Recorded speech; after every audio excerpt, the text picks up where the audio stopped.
Hello. Hi. Let's see if we can get heated. Well, as I mentioned, 20 Feet from Stardom was a big hit. It won the Oscar for Best Documentary last year. You set the bar pretty high. What was it about the Buckley Vidal debates that made you want to turn that one into a film? It's really, at the end of the day, about characters, these huge characters. I mean, I'm a sucker for great characters. And my co-director, Robert Gordon, called me 5 years ago and said, I have a bootleg tape of these debates between William Buckley and Gore Vidal. Do you want to see them? And I said, absolutely. You know, that's the kind of thing I trade bootlegs of. And but particularly Gore, I had an interest in because my first job out of college was being his fact checker. Yeah. And it was the worst job I ever had. Why? Because I would call him on the phone. He was living in Ravello, Italy at the time. This is before the internet. Yep. And I would tell him he'd gotten very small facts slightly wrong, and then he would yell at me. So, I mean, he would quote from memory very well, just not perfectly always.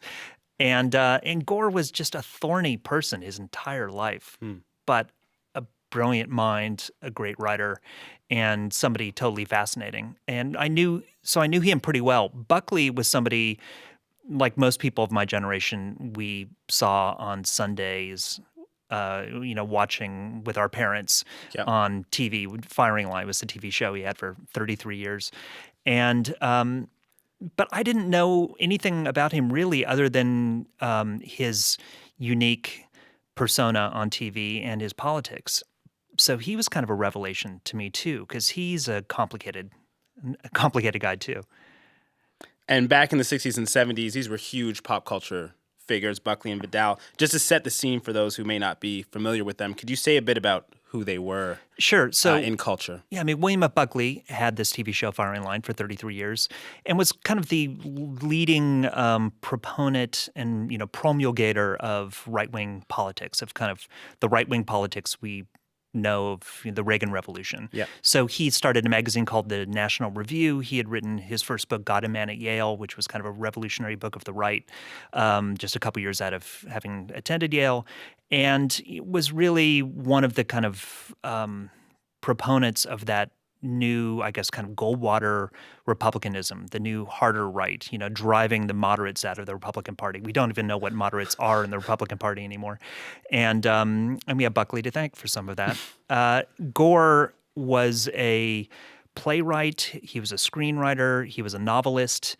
He was an essay writer and kind of a general gadfly, cultural gadfly. I mean, both of these guys had incredible minds, were incredibly learned.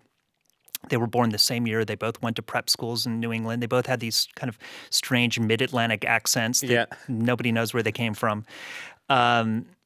Yet they were able to be on TV in a way that public intellectuals of that era couldn't. I mean, they would go on Dick Cavett or David Susskind or these other, heady shows. And at the same time, they go on What's My Line or Laugh-In and do that. And it's hard to imagine first of all, having intellectuals on TV, but the ones who would... Chomsky on The Voice or something like that? Yeah, exactly. Wheel of Fortune with Noam Chomsky or George Will. Yeah, it just doesn't happen like that anymore. So they were these unique cultural figures who, although they were kind of the consummate elitists, people loved them on television.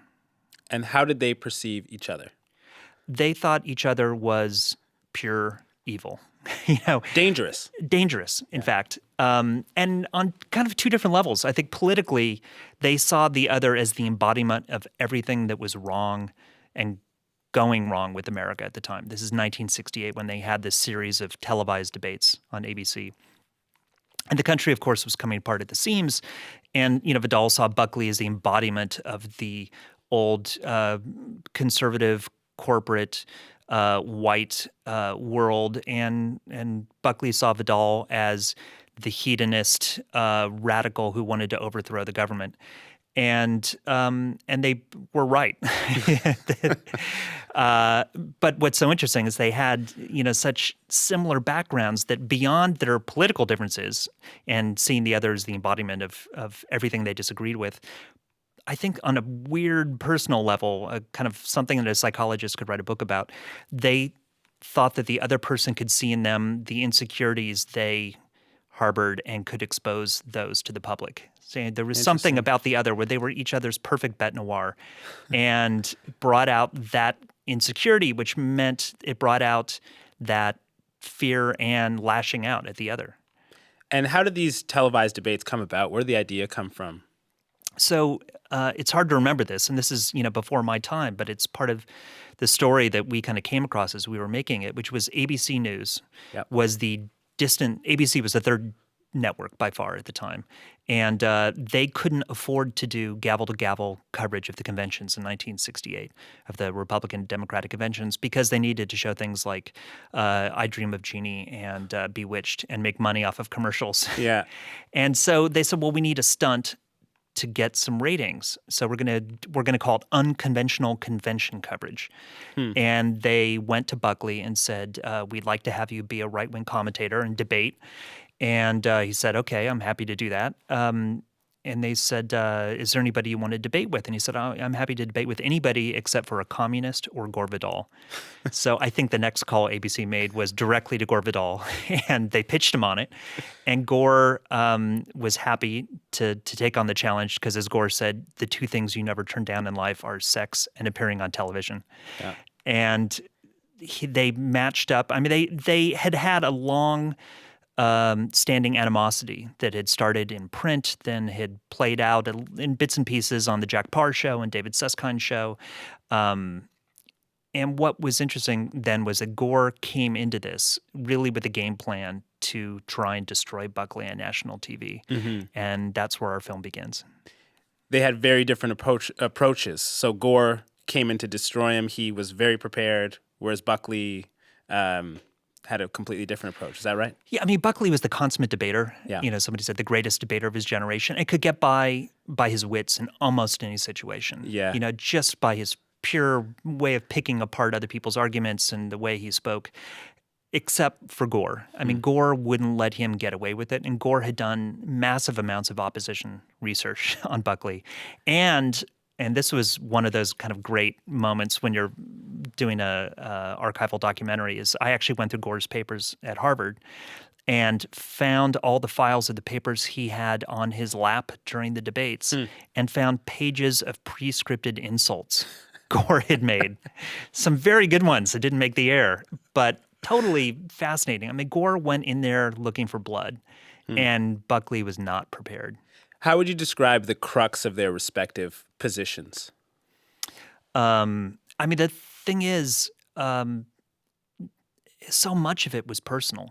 I mean, if you actually look at their debates, the ad hominem attacks and the personal attacks are really the essence of it. I mean, this is the beginning of the culture wars, and I think they saw each other as the anti version of themselves, that the other person represented the culture that they thought was most dangerous, and that's interesting because it's deeper than politics. Yeah. It's one thing to disagree about policy on X, Y, or Z.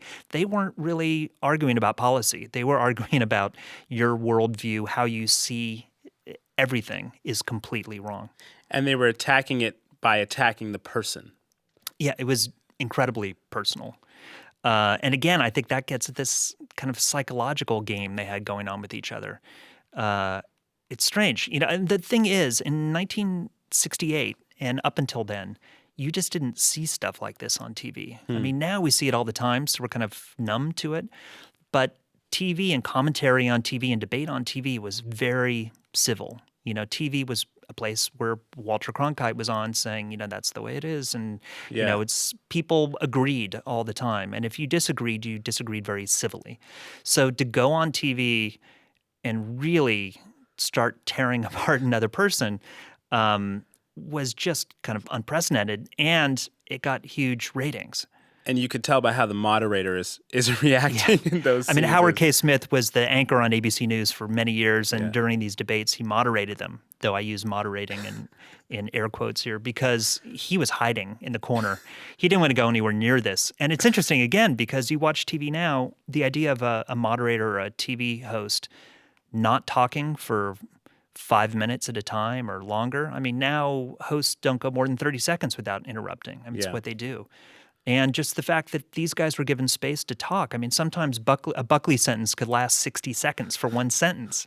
I mean, it's just kind of unprecedented. And that's part of what's so fascinating. What hooked me in the beginning was it was like I was watching another world. This was not something Not how people speak today, or at all. Yeah. I mean, I don't even know if people quite spoke like it then, but but they definitely don't speak like it today. And the whole film gets at this dual, this bittersweetness, which is on the one hand, you wish there were people with that much education, given that much time to engage in real substantive discussions, which both of them did quite often on television, except in this case when they got together, which then brought out the thing that makes you a little bit sad, which is that it's the pure kind of vituperation, it's the anger, the sparks that came out of it that people seized on. I mean, as somebody said in our film, the former head of NBC News, Dick Wald, said, argument is sugar and the rest of us are flies.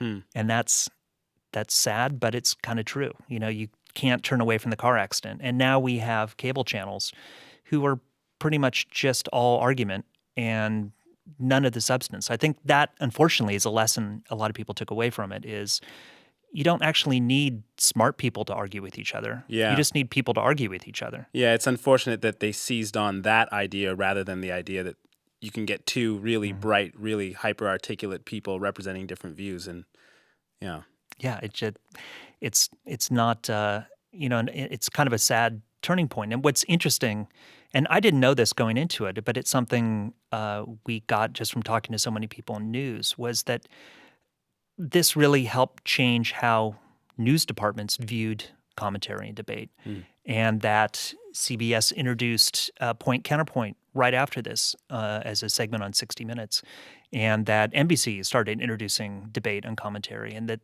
it really did start to change. The other thing, which we don't even go into, is, debate and commentary is cheap. For a news department, you don't have to send a camera crew anywhere. You can just have people sit in the studio and argue with each other. And now we have whole channels that do that all the time. So these 68 debates, they were ideological, they were very personal, they were also theatrical, however, unintentionally. To what extent do you think Buckley and Vidal were playing into their characters on a show? I think they were playing into their characters to a huge extent. I mean, you talk about theatricality. Both of them understood the theater of television in a way that public intellectuals just did not. I mean, Gore was a playwright and a screenwriter and understood it in a major way. And Buckley also had this incredible TV persona that, by all accounts, was not exactly who he was off camera. And, Buckley's friends, for the most part, were liberals. I mean, he told a conservative friend of his who moved to New York, don't hang out with the conservatives, they're boring, hang out with the liberals. And Buckley loved to hang out with people like Gay Talese or Tom Wolfe or Joan Didion, other people, and have lively discussions. And I think Buckley's first love, this is my opinion, was debate itself. And debate is theater. I think the ideology, in a way, was secondary to that love of being able to play with that ideology in a debate setting. They were presented as polar opposites, Vidal and Buckley, but they were perhaps more similar than different. What do you think? I think absolutely. I mean, people talk about frenemies now, and they were not frenemies. There was no friend in there. They were pure, straight-up enemies. And I think that's only because they had this unique relationship with the other that, unlike, Buckley, like I said, he hung out with liberals and he would debate with Norman Mailer or Christopher Hitchens or other people on the show and then immediately say, oh, let's go get a drink afterwards. And they would. With Gore and Buckley, it was never like that. There was never even a whiff of friendship in anything they ever did.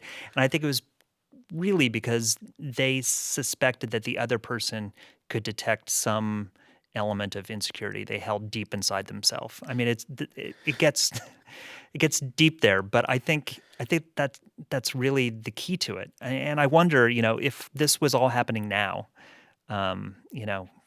Would they be, tweeting with each other and fighting it out, or going on stage and doing it for money, or I don't know, because that's what we do. It'd just be the show of it. Did they despise each other until the end? Oh yeah, oh yeah.